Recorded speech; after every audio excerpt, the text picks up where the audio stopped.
अस्सलाम वालेकुम नाजरीन, मैं हूं उमैर राजा और आपको अपने यूट्यूब चैनल पर खुशामदीद कहूँगा। पाकिस्तान की जानिब से जी अब भारत के साथ मैच के लिए कुछ शराइत सामने आई हैं और एक्सक्लूसिव जो शराइत हैं वो क्या हैं वो हम आपके साथ शेयर करेंगे। और इसके अलावा आगा सलमान ने आज कैप्टन की जो प्रेस कॉन्फ्रेंस थी उसमें कुछ ऐसी बातें कही हैं जिससे भारतीयों को आग लग चुकी है। और इसके अलावा हम बात करेंगे बांग्लादेश के जो मिनिस्टर हैं उनकी जानिब से पाकिस्तान का शुक्रिया अदा किया गया है और इस पर भी भारतीयों को आग लगी हुई है। और तरह तरह के इस पर जो प्रोपेगेंडा शुरू हो गया है भारत की जानिब से उस वाले से भी बात करेंगे। लेकिन आगे चलने से पहले तमाम दोस्तों से गुजारिश है कि चैनल को सब्सक्राइब कर लें। तो हम शुरू करते हैं जी। आज आगा सलमान ने कैप्टन की प्रेस कॉन्फ्रेंस में जब उनसे क्वेश्चन किया गया बांग्लादेश से के हवाले से और ये भारत के साथ मैच के हवाले से, तो जिसके जवाब में उन्होंने कहा कि बांग्लादेश का वर्ल्ड कप में ना होना एक अफसोसनाक है और पाकिस्तान जो है वो अपने बंगाली भाइयों की पूरी तरह से सपोर्ट करता है। ये बयान जो उनका है इस पर भारतीय मीडिया ने इस वक्त आसमान सर पर उठाया हुआ है। आप अगर चेक करें उनका मीडिया चैनल चेक करें, अखबार चेक करें, यूट्यूब देखें, इस पर भरा हुआ है।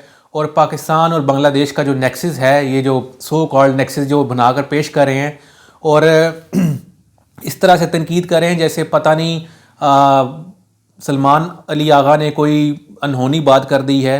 जबकि पाकिस्तानी हुकूमत का जो और पीसीबी का स्टैंड भी यही है कि हम बांग्लादेश की वजह से जो पाकिस्तान ने बॉयकॉट किया इंडिया के मैच का, वो जो प्रेस रिलीज़ थी उसमें भी जो हुकूमत पाकिस्तान का जो था एक्स पर, उसमें भी साफ लिखा हुआ था कि हम बांग्लादेश के साथ इजहार यकजहती के लिए ये टूर्नामेंट नहीं खेलेंगे। तो उसके बाद अब भारतीयों की जो चीखें हैं उनकी मुझे वजह समझ नहीं आ रही।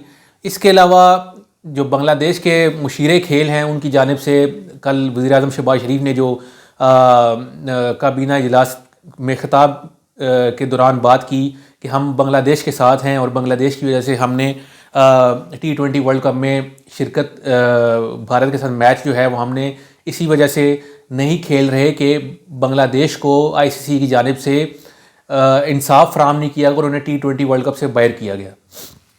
अच्छा, इस पर भारत ने उनका जो अखबार हैं उनके जो सोशल मीडिया है उसमें पाकिस्तान और बांग्लादेश के हवाले से अब प्रोपेगेंडा शुरू हो गया कि ये दोनों ममालिक ने ग्रुप बंदी की और ये बहुत पहले से प्लानिंग चल रही थी कि किसी तरह इंडिया को रिडिक्यूल किया जाए, इंडिया के ख़िलाफ़ एक ब्लॉक बनाया जाए।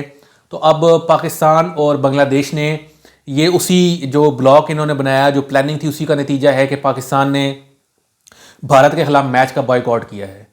तो अब जो मोहसिन नकवी ने डिसीजन लिया, जो पाकिस्तान हुकूमत ने डिसीजन लिया, वो इतना बेहतरीन डिसीजन है। आप देखें कि जो पहले लोग डर कर बात नहीं करते थे, अब हर तरफ से बातें आना शुरू हो गई हैं। नासिर हुसैन जो हैं वो क्रिकेट का एक बहुत बड़ा नाम है और बहुत अच्छे कमेंटेटर हैं। उनकी जानिब से जिस तरह पाकिस्तान और बांग्लादेश को आज सपोर्ट किया गया है उनके जो पॉडकास्ट में, वो भी देखने के लायक है। और उन्होंने सवाल उठाया है कि क्या अगर कल भारत किसी मुल्क में खेलने से इनकार करता है तो क्या ICC भारत को भी इसी तरह T20 वर्ल्ड कप से बाहर करेगा?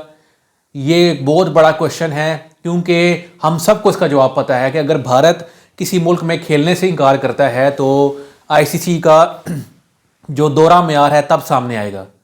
ICC भारत के लिए को हर तरह से अकोमोडेट करेगा, कोई न्यूट्रल वेन्यू तलाश करेगा, हर तरह से जो भारत को फैसिलिटेट करने की कोशिश की जाएगी। लेकिन जो दूसरी टीम्स हैं अगर वो अपना कोई कंसर्न शो करती हैं उसे कोई घास नहीं डाली जाएगी। अब मुझे बताएं, अगर बांग्लादेश को कोई सिक्योरिटी कंसर्न, कोई सिक्योरिटी थ्रेट नहीं था इंडिया में, तो मुस्तफिजुर रहमान को क्यों IPL से निकाला गया? उसकी वजह क्या थी? कोई रीज़न तो होगी ना। रीज़न यही थी कि उसे धमकियां मिल रही थी कोलकाता नाइट राइडर्स को कि इसे टीम से बाहर निकालें, नहीं तो आपके साथ अच्छा नहीं होगा। तो इससे बड़ी और एग्जाम्पल आपके पास क्या होगी कि सिक्योरिटी थ्रेट मौजूद था। तो इसी वजह से बांग्लादेश का जो स्टैंस है वो बिल्कुल लॉजिकल था और उन्होंने इस स्टांस पर वो कायम रहे। तो इस सूरत में बांग्लादेश के साथ नाइंसाफ़ी हुई, पाकिस्तान उसके साथ खड़ा हुआ। ये बहुत अच्छा इक़दाम पाकिस्तान ने किया। तो अब जो इसी से रिलेटेड एक बात है कि جو بیک ڈورز اس وقت رابطے شروع ہوئے ہیں اس میں پاکستان نے بھارت کے ساتھ کھیلنے کے لیے کچھ شرائط عائد کی ہیں. جو آئی سی سی کی جانب سے کچھ لوگوں کو ٹاسک دیا گیا، عمان کے کرکٹ کے عہدیدار ہیں اور اسی طرح جو ڈپٹی چیف ہیں عمران خواجہ، ان کو ذمہ داری دی گئی کہ وہ کسی طرح پی سی بی سے رابطہ کریں اور انہیں راضی کریں کہ وہ بھارت کے ساتھ میچ کھیلیں، کیونکہ اس وقت بھارت کی دم پر پاؤں آیا ہوا ہے اور براڈ کاسٹر جو ہیں وہ اس وقت کارڈ کھانے کو دوڑ رہے ہیں جے شاہ کو. اس لیے یہ ضروری ہے کہ وہ پاکستان اور بھارت کا میچ کرایا جائے، اور پاکستان نے جس حوالے سے شرائط رکھ دی ہیں، پاکستان کی جو شرائط ہیں ان میں سے ایک تو یہ ہے کہ بھارت اور پاکستان کا اگر میچ ہوتا ہے تو بھارتی کرکٹر جو ہیں وہ پاکستانی کرکٹر سے ہاتھ ملائیں گے.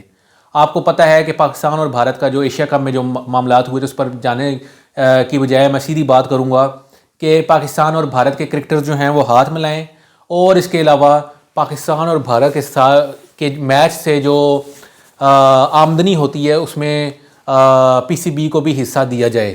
تو یہ ایک بہت میں تو پہلے بھی بات کر رہا تھا کہ آپ کو حصہ مانگنا چاہیے، اور ہاتھ والی بات اگر نہیں ہاتھ ملاتے تو اس میں کون سی بڑی بات ہے، آپ کیوں ہاتھ ملانے کے پیچھے پڑتے ہیں. اور تیسری جو شرط ہے وہ بنگلہ دیش کے حوالے سے ہے کہ بنگلہ دیش کو شامل کیا جائے ورلڈ کپ میں. میری نظر میں پہلی دو شرائط جو ہیں وہ مانی جا سکتی ہیں، اس پر ہو سکتا ہے کہ کچھ لے دے کے کام چلایا جائے، لیکن تیسری شرط جو ہے کیونکہ اب پرسوں سے ورلڈ کپ شروع ہو رہا ہے تو یہ والی شرط جو ہے اس پر اگری نہ کیا جائے، لیکن باقی دو شرائط جو ہیں وہ ہو سکتا ہے وہ مان لی جائیں. تو اب دیکھتے ہیں کہ یہ جو رابطے ہو رہے ہیں ان کا کیا نتیجہ نکلتا ہے، اور اس حوالے سے ایک دو دن میں پیش رفت ہونا باقی ہے. میں آپ کو بتا دوں جب تک پاکستان اور انڈیا کا 15 فروری کو میچ ہے، جب تک 15 فروری نہیں آ جاتی آپ کچھ نہیں کہہ سکتے، کچھ بھی ہو سکتا ہے. تو یہ ڈیولپنگ سٹوری ہے، اور ابھی بھی رابطے چل رہے ہیں. ان رابطوں کا جو بھی نتیجہ نکلے گا اس حوالے سے آپ سے بات کریں گے. تو کل پھر حاضر ہوں گا ایک نئے ٹاپک کے ساتھ. تب تک کے لیے اللہ حافظ.